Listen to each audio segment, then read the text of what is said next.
Yang pertama tentang pengaduan masyarakat, ya, karena ini memang kita gas terus ya sepanjang 2024. Sepanjang tahun 2024, ya, Komisi 3 DPR RI menerima 469 laporan pengaduan masyarakat. Banyak laporan masyarakat tersebut menunjukkan bahwa masyarakat percaya dengan Komisi 3 untuk segera menindaklanjuti pengaduan tersebut.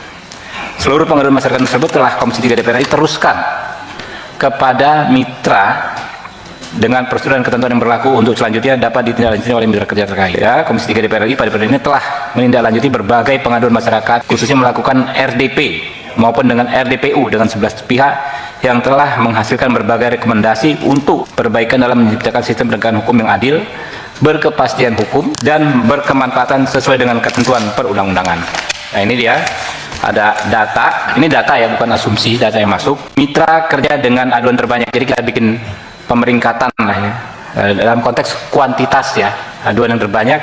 Pertama, dunia peradilan, tapi masyarakat nggak mengadukan Mahkamah Agung secara khusus, tapi pengadilan ini, pengadilan itu ya, sehingga kami kategorikan sebagai pengaduan ke Mahkamah Agung. Jumlah aduannya 149, presentasenya hampir sepertiga dari aduan yang masuk, yaitu 31,7%. Keterangan jenis aduan kebanyakan tentang perkara ya, penanganan perkara, mafia peradilan, mafia pertanahan, dan profesionalisme pelayanan publik.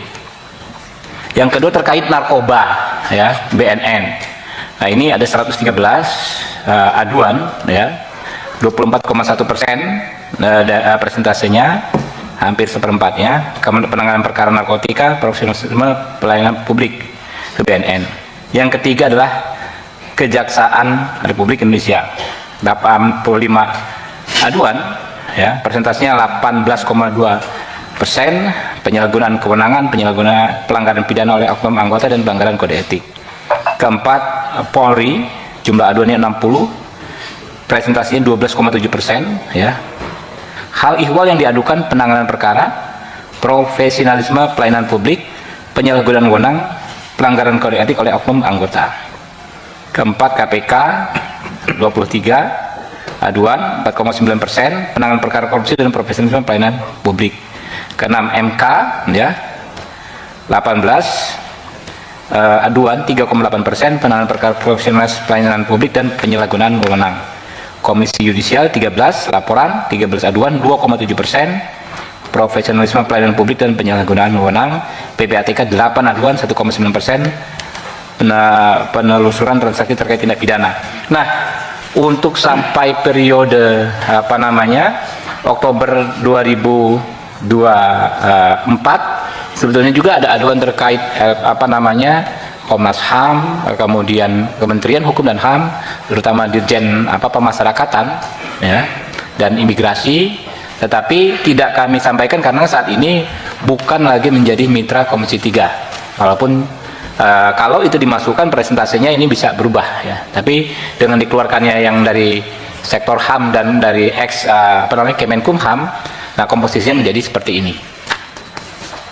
Nah, tadi laporan, nah sekarang bagaimana respon ya?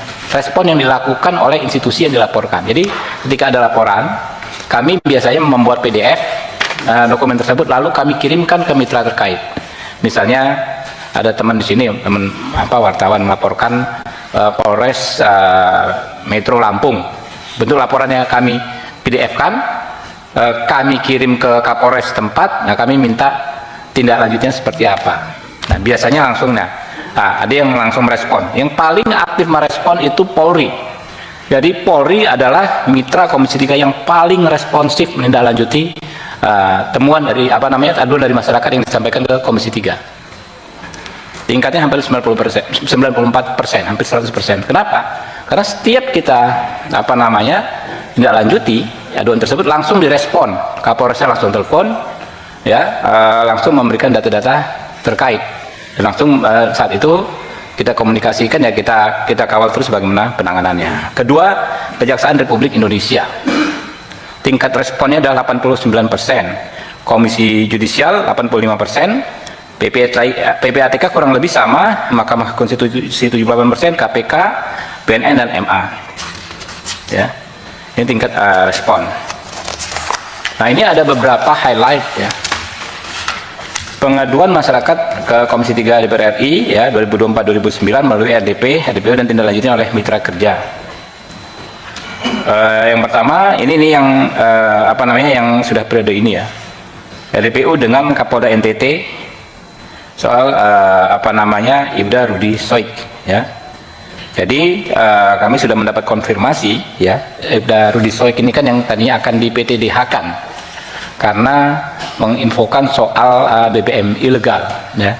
Kami sudah mendapatkan konfirmasi bahwa terhadap Pak Rudi Soik ini tidak jadi dikenakan PTDH, pemberian tidak dengan hormat. Kalau teman-teman ingat kan kemarin ada di sini ya, kita panggil ya. Kedua, RDPU dengan Kapolda Sulawesi Tengah. Nah, ini ada di 2 periode sebetulnya. Periode pertama ketika sebelum pelantikan yang ini, lalu yang kedua setelah pelantikan.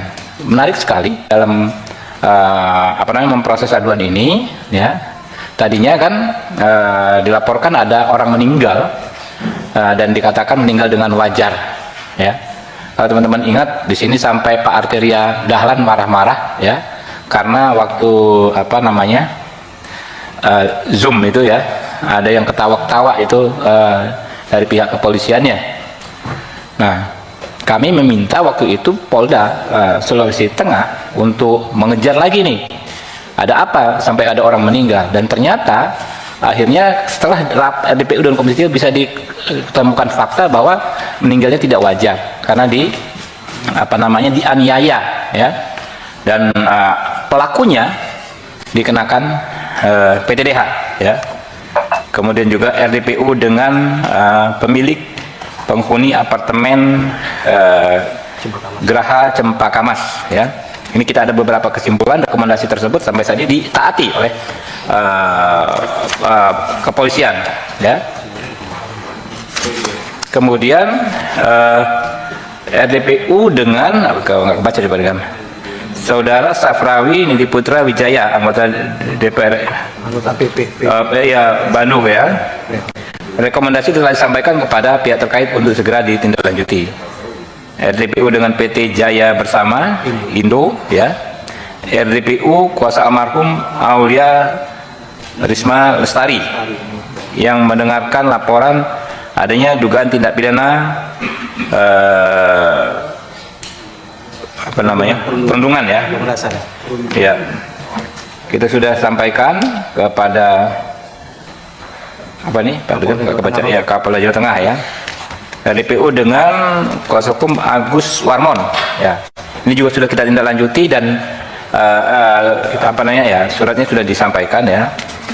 Terus mungkin teman-teman bisa baca, tapi yang paling fenomenal juga menurut saya adalah RDPU terkait kasus tewasnya Dini Sera.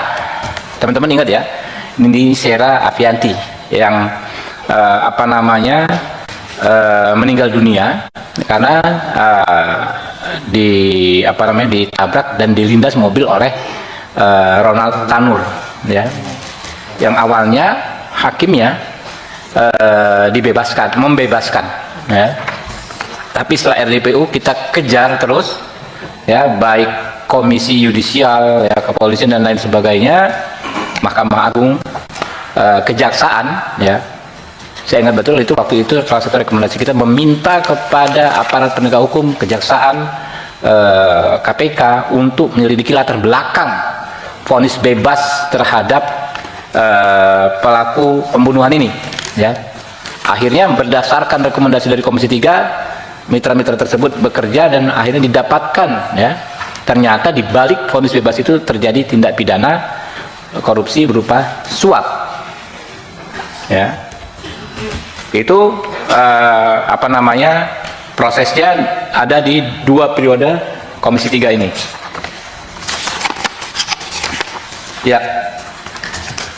Teman-teman ya, ada beberapa catatan ya.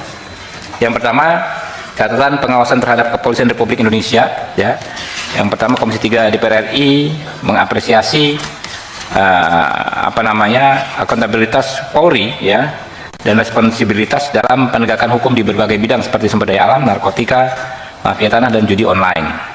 Kemudian kedua, Komisi 3 DPR RI memberikan apresiasi kepada Kapolri yang memelihara ketertiban keamanan masyarakat dengan inovasi program dan operasi pengamanan yang efektif di berbagai kegiatan seperti Pilpres, Pilkada, dan Hari Raya Keagamaan. Komisi 3 DPR RI memberikan apresiasi kepada Polri yang telah memberikan sanksi tegas kepada oknum yang melakukan pelanggaran dan meminta agar Kapolri agar kepolisian lebih responsif dan menindaklanjuti pengaduan masyarakat. Ya, coba teman-teman cek ya. Hampir semua di kasus-kasus yang menarik perhatian itu, yang ada korban fatalnya, pelakunya di PTDH. Oknum anggota Polri-nya di PTDH. Yang Jambi itu di PTDH, ya, 2 orang. Yang Sulteng juga di PTDH, ya. Yang mana Sumatera Barat tentu itu di PTDH, ya, yang si siapa namanya, Dadang ya, yang dor itu ya.